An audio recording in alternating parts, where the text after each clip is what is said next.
For the past few years, Ricky Gervais, Stephen Merchant, and Carl Pilkington have been meeting regularly for a series of pointless conversations.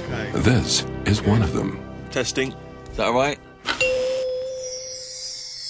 Hello and welcome to the Ricky Gervais Show with me, Ricky Gervais, Stephen Merchant. Hello. And the little round-headed buffoon that is Carl Pilkington. All right.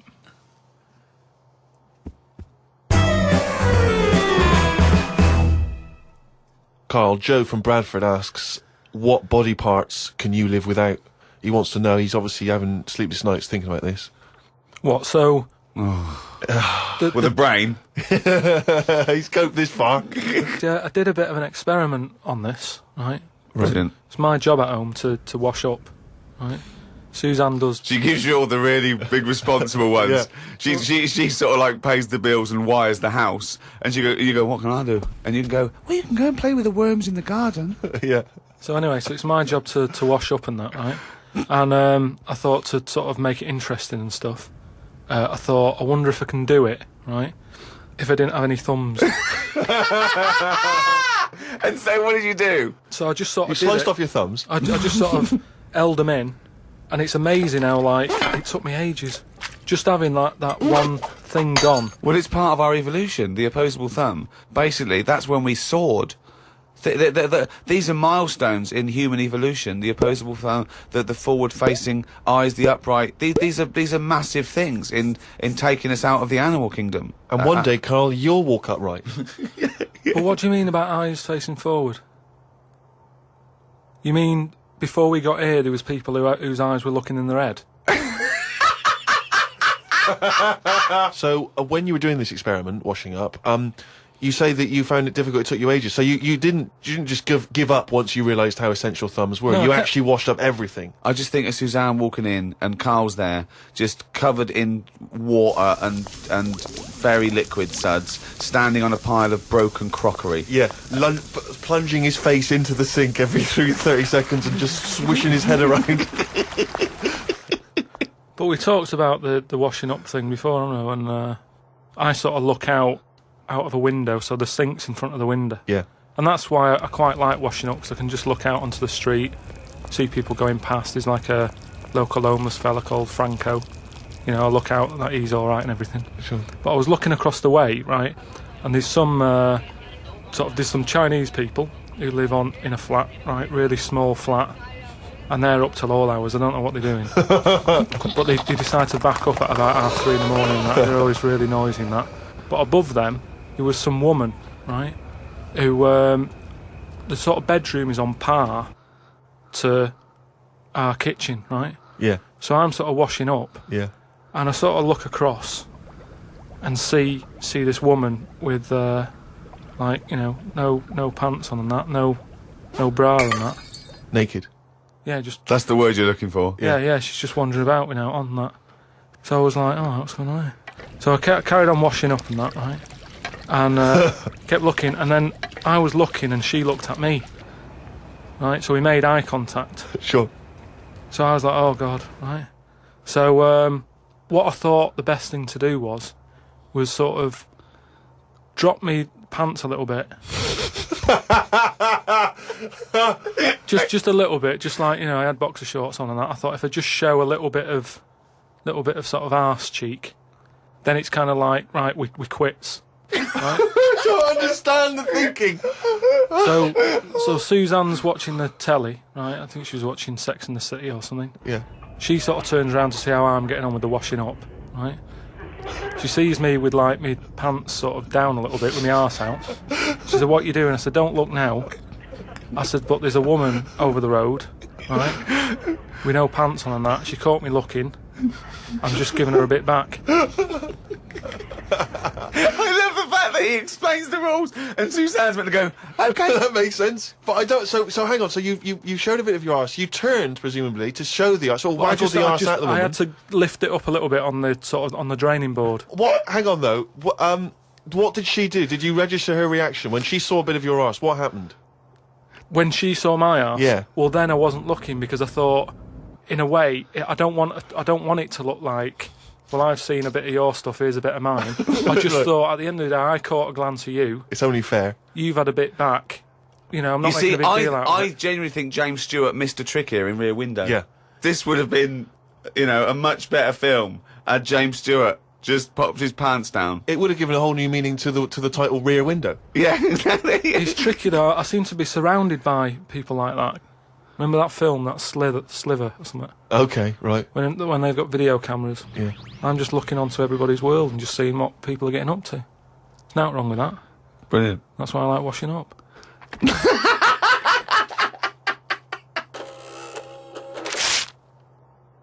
We were talking about famous mantras and sayings and things. Yeah.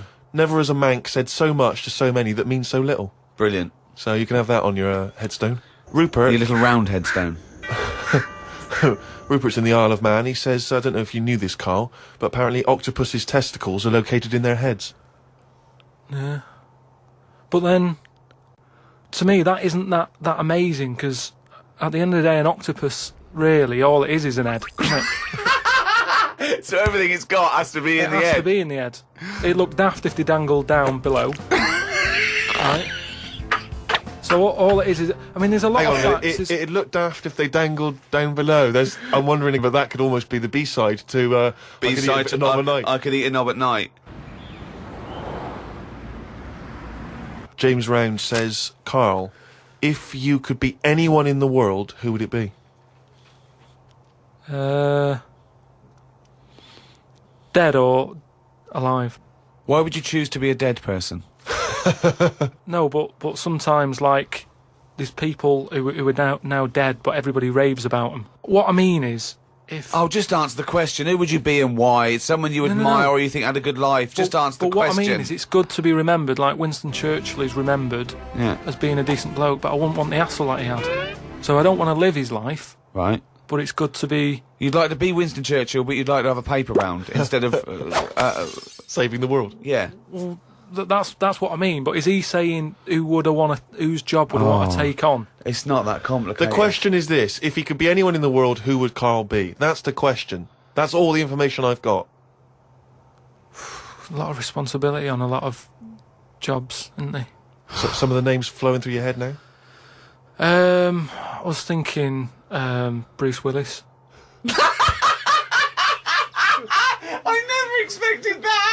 I never expected that! So his responsibility in your mind is what? Saving people who are trapped in a building with terrorists? Well, yeah, maybe, you know, his worries are different worries. With, you know, people who have a lot of money come other worries. Yeah. Do you know what I mean? So Bruce Willis, he's always going on these marches, isn't he, saying stop war and all that. Mainly because he's got more to lose if there's a war. He's got loads of houses. One of them's going to get damaged. Whereas if you're poor, you've got the one house. If there's a war, it's like, oh, just end it all for me then. I'm sick of it anyway. Do you know what I mean? Sure. So Whereas Bruce, yeah. With successful life and happy life, there's more for you to lose, is what I'm saying. Right. Like at the moment, because I've finished a job that I've been at for 10 years, right? I've finished working there, so suddenly I've got my timetable's a bit out, and I haven't got enough of a routine, and I'm a man who likes to know what I'm doing. Right? Yeah. So now suddenly 5 until 7, washing up with no thumbs. I've sort of turned into like an old person, where the little jobs that you shouldn't enjoy are now the main event. So But like, hold on, how old are you? You're 31, aren't you? 32. 32, and you're pottering around, not knowing what to do with yourself. Well, like yesterday, Suzanne's shoes needed to go to the Cobblers, right? I haven't heard the word cobblers. I didn't even know Cobblers still existed. I only ever see that in Christmas films made by Disney. Well, I had to go and do that, and that suddenly... Because last time you were going to the toffee shop. And now you're going to the Cobblers. Next week it's the candlestick maker. But all I mean is that suddenly is a nice little day out. I'm sort of putting my coat on, going, right, I'll go and see the cobbler now and go and have a chat. Tell me about the cobbler. You didn't come back with 3 magic beans, did you? No, the cobbler's all right. He's doing, he's fixing cobbling. shoes and that. He's cobbling. He's cobbling all day. Have I told you about my Uncle Alf, who was a cobbler? No. I'm sure I told you about him. He's the one who he lived in like a bedsit, and he had 2 tellies.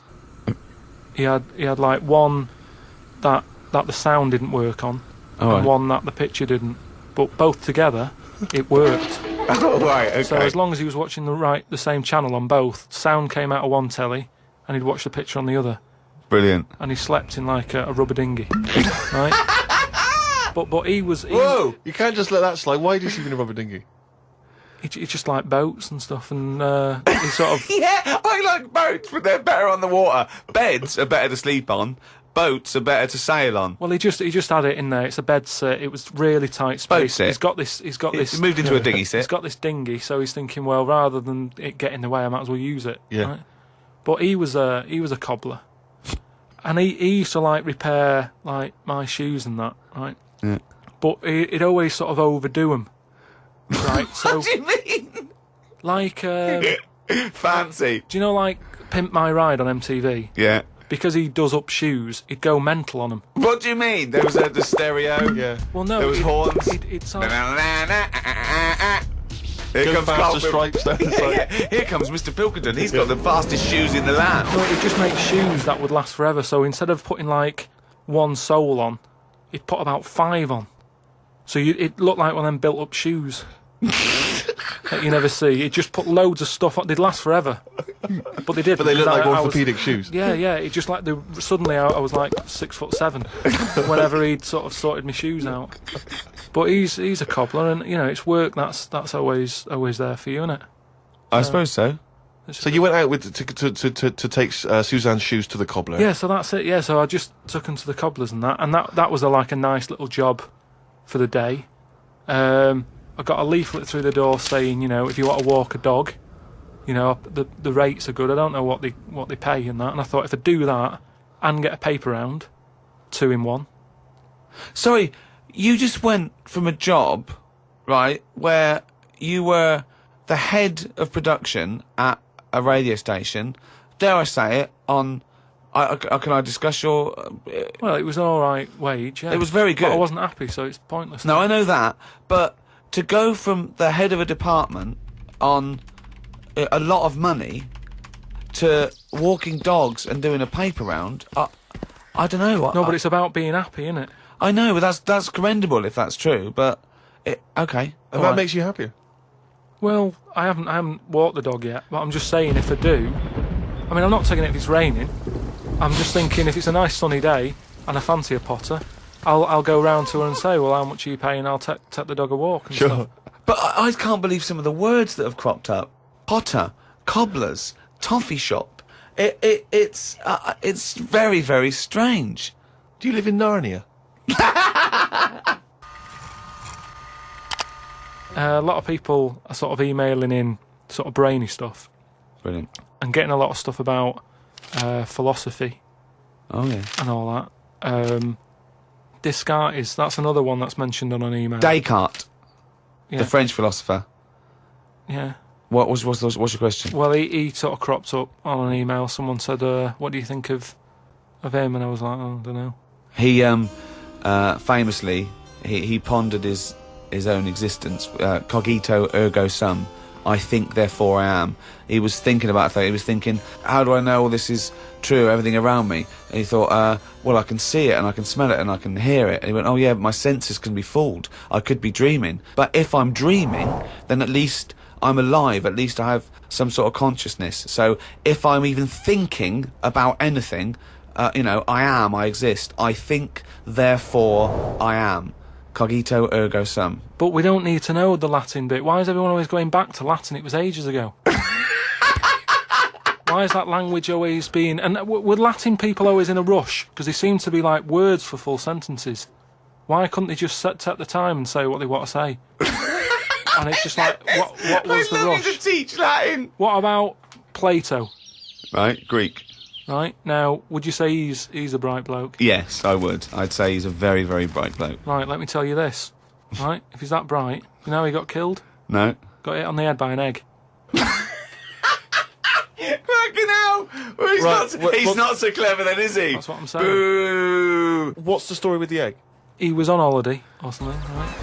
And He was on holiday. In Greece, probably. he was having a walk about, and a bird was flying over the sort of. This over the bird beach. was what? A great auk? What size bird killed him with his egg? It was a big one, yeah. Was it? And the way they used to crack... Well, an ostrich on a hang glider. The way they used to crack the eggs open to let the kids out, they used to drop them on rocks. What bird is this? Dropping its egg to let the kids out? You're a maniac!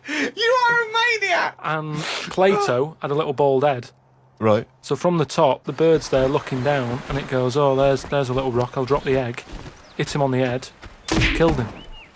Now, this is what I was saying before about... I'm letting too much go now, because I'm so desensitised to his nonsense. I let him go. The bird saw Plato and said, there's a rock down there. Yeah.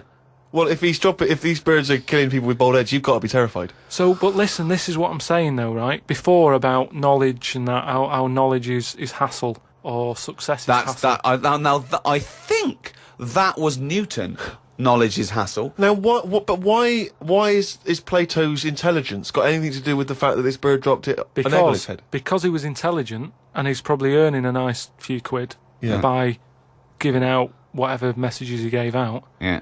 He could afford to go on holiday to exotic places.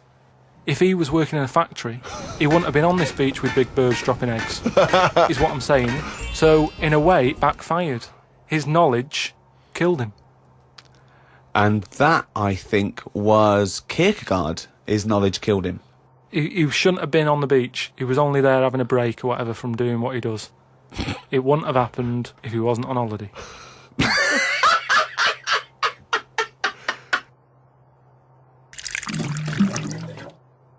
This is an email we've had saying, Carl, what do you take by the well-known saying, a stitch in time saves 9? Oh, a stitch in time saves 9. Yeah. See, it's another one that I don't think I've picked up on a lot of these sayings that are being sort of thrown about willy-nilly. Willy-nilly. Willy-nilly. Okay. Willy-nilly. No, but I again, it's one of them like last week. I've heard of it, but what does willy-nilly mean? It just sort of means, carefree. That's right, yeah.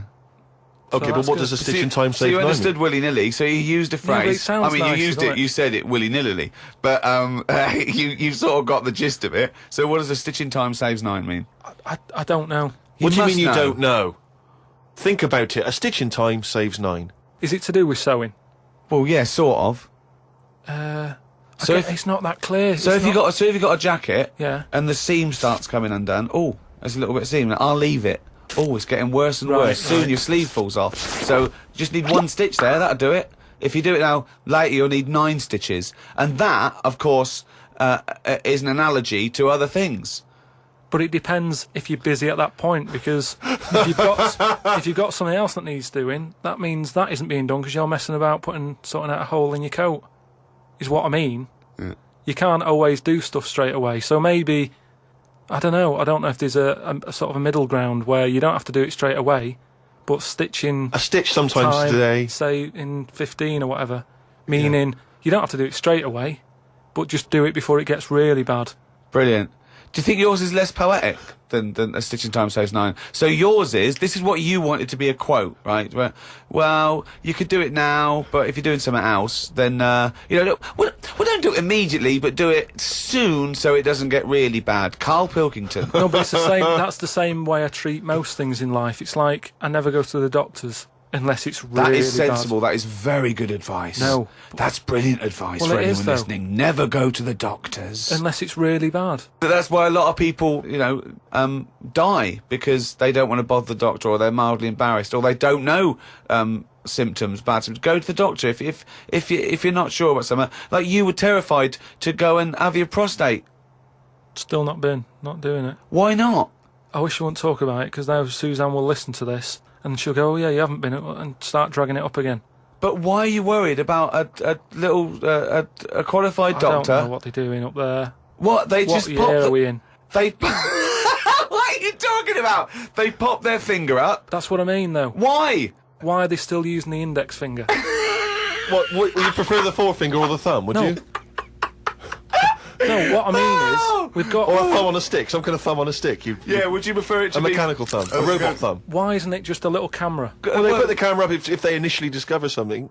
But just put the camera up straight away. If I'm No, paying they for don't the need visit. to. They pop the finger up, feel that the prostate isn't swollen, wiggle it around a little bit up your back passage. What are you worried about? I don't think they need to do that. Are you in this embarrassed? day Are and you age. embarrassed about being in a room with your trousers around your ankles and a little fella popping A his... little bit, yeah. Why? And the other thing is, it's not just that, is it? So you go in there, they check your heart out and that, which to me is the most important thing, because that's what keeps you going, isn't it? Yeah. Right? You've got to go there. You Yeah. sat on the bus, stressing out, thinking, oh, in less than half an hour, I'm going to have a finger up the arse, right? What is the problem? And they go though? in, they check your heart, they probably check your testicles and that. What's up with that? They take your testicles, yeah. Yeah, That's... but it's all building, and you sat there going, oh, soon that'll be happening. Yeah. And that's what puts me off. So if they just came round when you were asleep, Suzanne just let them in and goes, he's over there, right? Yeah. And they crept up and went, bang. You go, what are you prefer doing? that? I just don't understand why they don't teach you how to do it yourself. How can they? Wow. How can they teach? Imagine you squatting in a corner with one hand on your bollocks and the other finger up the arse going, it seems to be all right. Carl, you don't understand the phrase "a stitch in time saves nine." I don't think you should be doing any kind of invasive medical research in your own human body. But then Who if they- knows what trouble you're going to cause? No, but then at You would least get stuck. Yeah. You would get stuck. Suzanne would come out, your fist would be up your own arse.